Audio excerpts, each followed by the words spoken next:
ngayon, ang pinag-uusapan po dito ay yung patungkol po kay Senator Bato de la Rosa. Kasi sabi po dito sa title, Senator Bato, kung ayaw mong makabanding si PRRD sa ICC, takbo ka sa Supreme Court, mga kababayan. Yan yung sabi dito ni Bentol po. Ito, i-play po natin. Parang wala nang tama, lahat ay mali. Pag ikaw ba'y nagsauli ng 100 milyong piso, may pagsisisi at hindi ka pinilit, hindi ito, sa poll dito yung mga DD-shit, mga kababayan, na bumabati ko sa gobyerno nung nagbalik ng 110 million pesos, ito pong si Henry Alcantara. Kasi sinasabi ng mga DD-shit, bakit 110 million pesos lang yung ibinalik? Di ba kung naintindihan nyo yung balita, sinasabi na magbabalik pa ito pong si Henry Alcantara ng mga karagdagan pa na dapat ibalik sa kaban ng bayan. So ngayon, ituloy po natin, mga kababayan. restitution, sinauli mo yung mga nakamal mo, 110 million, hindi ito kabayaran o restitution. Huwag niyong gagamitin restitution, nalilito kayo. Pag sauli, voluntary, na merong pagsisisi, it's not part of restitution. Ang korte ang mag-restitute. Ganun pa man, everybody happy. Pero hindi ibig sabihin, salba ka na. Bakit hindi po nagsasalita ang Senado, nawawala at hindi nagpapakita, hindi pumapasok si Senator Ronald Bato de la Rosa? Anong ginagawa ng mga kasamahan nitong si Senator Bato patungkol dito sa pag-aresto kung meron mang warrant? Sino magsaserve ng warrant? Marcoleta, why are you not speaking up? Senator Escudero, sino may mga abogado dyan? Mga Cayetano siblings. Para dalhin sa korte, para maging malinaw, kasi kung hindi magiging haka-haka. Tama.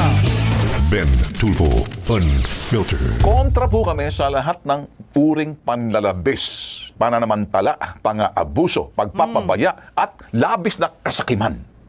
Nino man sa kapwa at sa taong bayan o sa bansa. Wait lang may ads lang, mga kababayan eh. Ayan, okay. Merong gustong manggulo.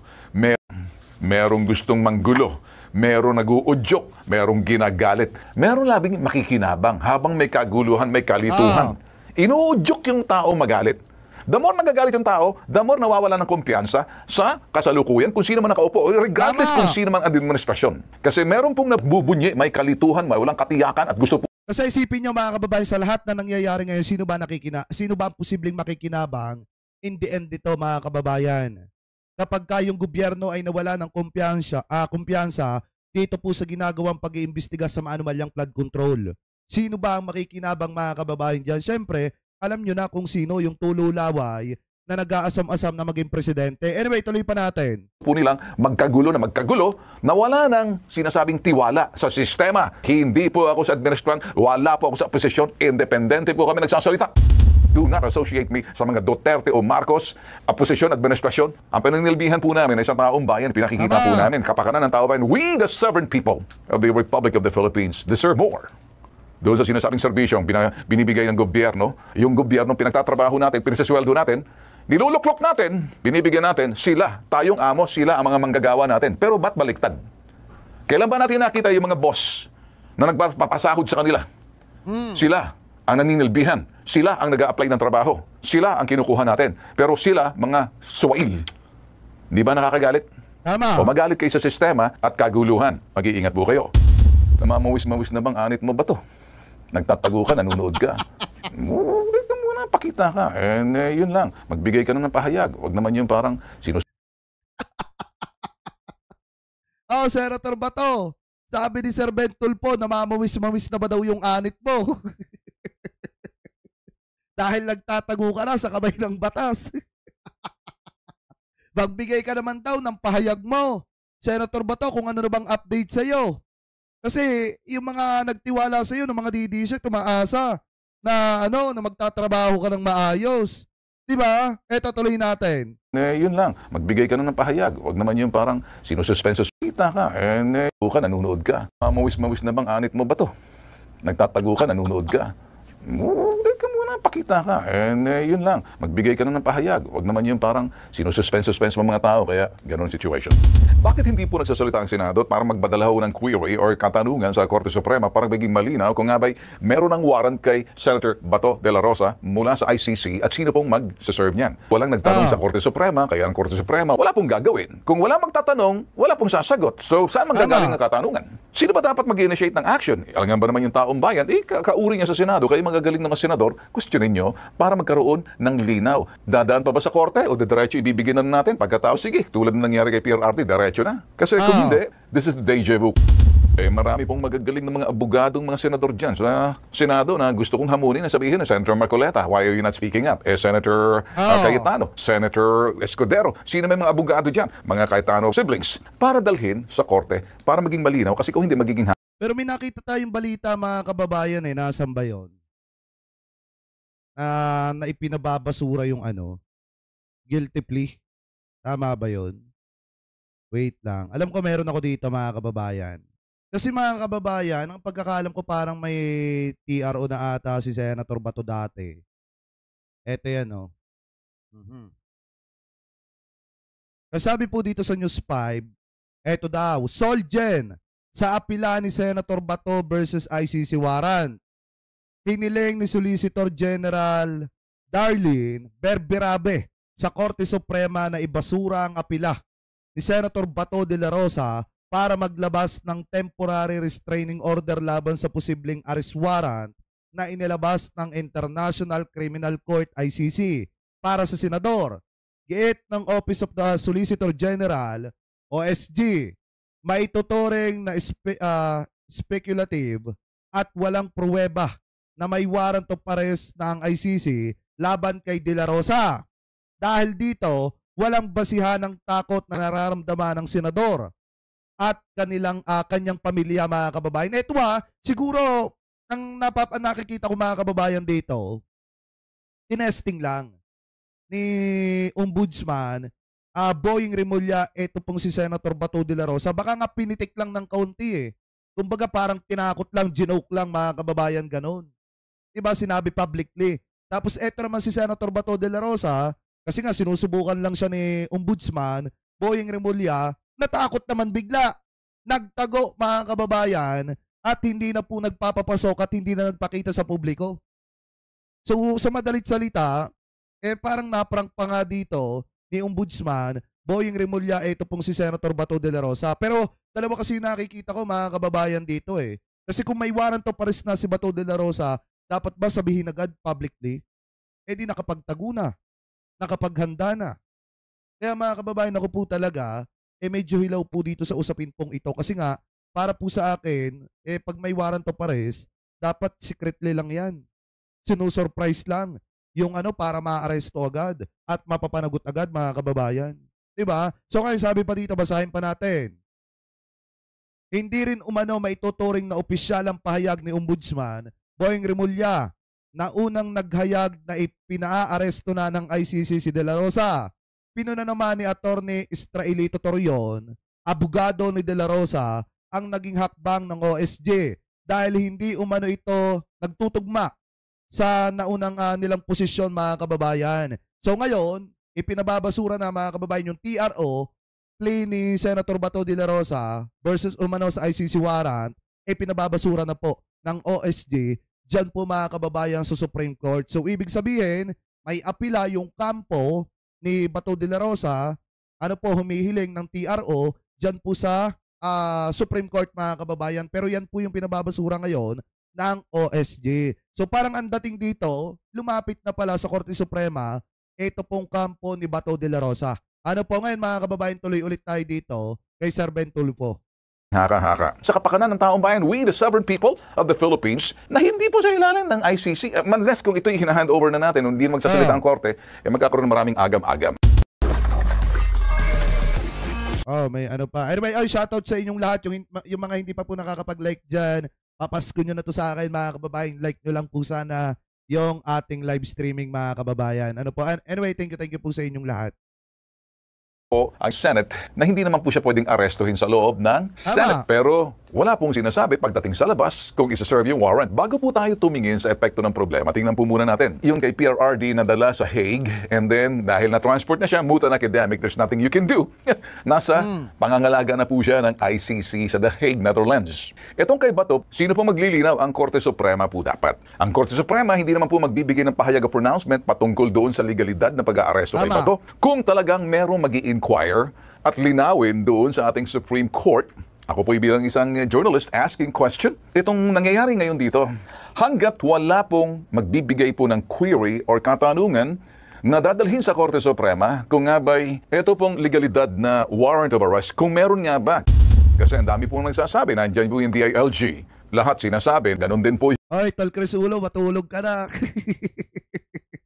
yung ombudsman na wala namang kinalaman o pagdating po rito sa pag-aaresto, kung meron mang warrant. Ito po si Senator Bato de la Rosa na kasalukuyan nagtatago, hindi nagpapakita. Ewan natin kung nagtatago or talagang sige magtago lang or ayaw niya or baka may sakit. All these things, ito po'y haka-haka na ng mga tao. Hindi po natin nalalaman kung ano ba talaga. Sa Senado, sila din po, wala po silang. Pero maliwanag naman mga kababayan na nagbigay na ng pahayag itong si Bato de la Rosa kay Senator Ping Lacson. At sinabi talaga lantara ng Senator Bato de la Rosa on message na mga kababayan, siya po talaga ay gagalingan niya ang pagtatago po niya. So ngayon, yung ginawa ni Kibulok na baka lumubog-lubog sa ilalim ng lupa, mas matindi pa doon ang gagawin ni Senator Bato de la Rosa. Wag lang mahuli kung sakaling totoo man yung arrest warrant laban po sa kanya. Ano po kasi, iba po talagang magtago yung taong takot na takot maaresto. Ginagawa. Ngayon, ang Korte Suprema hindi naman po magsasalita yan, hindi magbibigay ng pahayag kung walang katanungan or hinihinging linaw kung nga ba itong si Bato de la Rosa isa-serve yung warrant.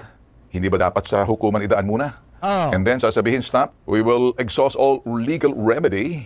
Bago yan, standby lang muna kayo dyan, ICC. Hindi na pwede nangyari nung nauna. Walang nagtanong sa Korte Suprema, kaya ang Korte Suprema, walang inquiry, wala pong gagawin. Kung wala magtatanong, wala pong sasagot. So, saan manggagaling ang katanungan? Hindi po pwede manggagaling sa balita na sasabihin ng DILG, kanselado ng passport, ginagawa at pong balita. At sino ba magkakansela ng passport? Hindi ba DFA? Dapat ng DFA nagsasalita. Pero sino mag-effect ng arrest? Hindi ba DILG? Sino ba dapat mag-initiate ng action? Alam ba naman yung taong bayan? Kauri niya sa Senado, kayo magagaling ng mga senador, questionin nyo para magkaroon ng linaw. Parang wala nang tama, lahat ay mali. Pag ikaw ba'y nagsauli ng 100 milyong make my day! Tal Crisulo, make my day! Dal-dal ka ng ngayon mga kababayan, si Make My Day na wala na, nagtago na. piso, may pagsisisi at hindi ka pinilit, hindi restitution, sinauli mo yung mga nakamal mo, 110 million pesos. Ito, dito talaga tatamaan na matindi yung mga DD shit vlogger kasi sila lang naman yung pumupuna kay kay Henry Alcantara mga kababayan. Ito, isalin na rin natin sa usapin yung about po kay Henry Alcantara. Kasi mga kababayan, kung titingnan nyo po talagang mabuti, talagang itong si Henry Alcantara, nagbalik po ng 110 million pesos. At yan po ay first time sa kasaysayan ng Pilipinas na yung mga nagnakaw ng pera ng mamamayang Pilipino, ibinalik sa gobyerno yung mga ninakaw o nagbabalik ng kanilang mga kinulimbat sa kaban ng bayan. First time po yan mga kababayan. Sa administrasyon ni PBBM nangyari yan. Anyway, tuloy pa natin. Bakit siya sabihin? Ang dami-dami mong nanakaw, yun lang siya sa uli mo. Parang wala nang tama. Kaya nga nasasauli ka, para maging state witness. And at the same time, may susunod pa ba yan? Of course, dapat may susunod pa yan. Kung mag-appeal ka, bayan mo na sa korte na dadalhin sa Sandigan Bayan. At kung sino man yung, sige na, sinasauli namin to, pera na to. Para naman, binabalik na namin sa kaban ng bayan. Hindi ito kabayaran o restitution. Kasi kung ano pang makikita ng korte, kung ako'y pagbabayarin, yan na yan. Sige, gagawin din namin. In short, parang sitwasyon kasi kung minsan makikita sa tao, pag ginawa mong tama, mali ka pa rin. Pag ginawa mong mali, mali ka pa rin. Pag wala kang ginawa, mali ka pa rin. Nagsauli ka pa. Nasaan ba talaga? Ayun po si Alcantara, nagsauli ng 110 million pesos lang. Ang tanong, nasaan pa yung iba? Bahala na ang korte dyan.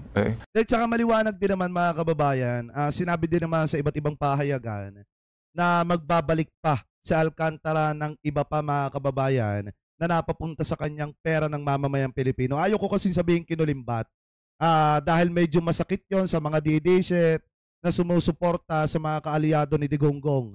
Ano po mga kababayan? Pero yung pera ng mamamayang Pilipino na napapunta kay Alcantara, unti-unti po niyang ibinabalik mga kababayan. Eh buti nga sa Alcantara, nagbabalik ng kanyang mga nakulimbat na pera ng mamamayang Pilipino, samantalang yung mga Diskaya, eh hindi nga natin alam kung nakapagbalik na ba.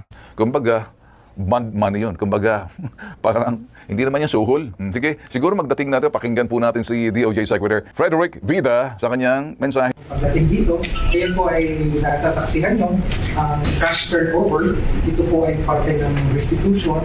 Dito po si Attorney Emil Boven para po sa tatawaran ng kanyang kliyente na si Engineer Henry Alcantara para paunahan ang pag-turnover ng what appears to be 110 million pesos.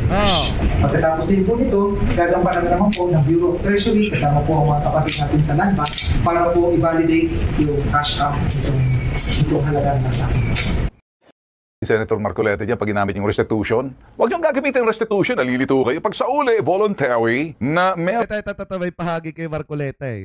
Para po i-validate yung cash out itong halaga na sa akin. Patay na naman kay Senator Marcoleta dyan pag ginamit yung restitution. Huwag niyong gagamitin yung restitution, nalilito kayo. Pag sa uli, voluntary, na merong pagsisisi, sinauli mo voluntarily, it's not part of restitution. Ang korte ang mag-restitute. Pero ganun pa man, everybody happy. Voluntarily, sino-surrender yung mga nakamal ng pera na mula sa kapanambayan. Pero ang restitution, abay, teka muna, you know, it's a voluntary surrender. No, binibigay mo yan. Don't say 300 million. It's a commitment that he will return na kanyang unlawfully obtained from an anomalous flood control project stated in a particular case. Pero pangit pakinggan pag restitution. Sinauli mo yan. Pero teka muna, dadaan ka pa rin sa proseso ng korte. Baka may tinatago ka pa dyan. Eh, sigurado ka yan lang sa 300. Pero it's a good beginning. May pagsisisi ka. Voluntary mo sinasauli. Kaya magsasalita ka na, tell all ka na. Pero hindi ibig sabihin, salba ka na. Eh, hayaan natin gumulang ang korte. Pagkatapos niyan, eh, sa 300. Papagani. O sige, gaganin natin sentensya mo. Nagsauli ka na ng 300. Medyo, ilang bilyon bang nabulsa mo? So, dahil nagsauli ka ng 300, hindi ka pa ligtas. Meron pa. Eh, teka muna, may kabayaran ka pa. Baka kasi isipin ng iba, mga kababayan, baka kasi isipin nyo, porket nagbalik ng 100 million pesos, 300 million pesos, ito pong si Henry Alcantara ay aabsuelto na ng gobyerno, mga kababayan, ng kamay ng batas. Hindi po.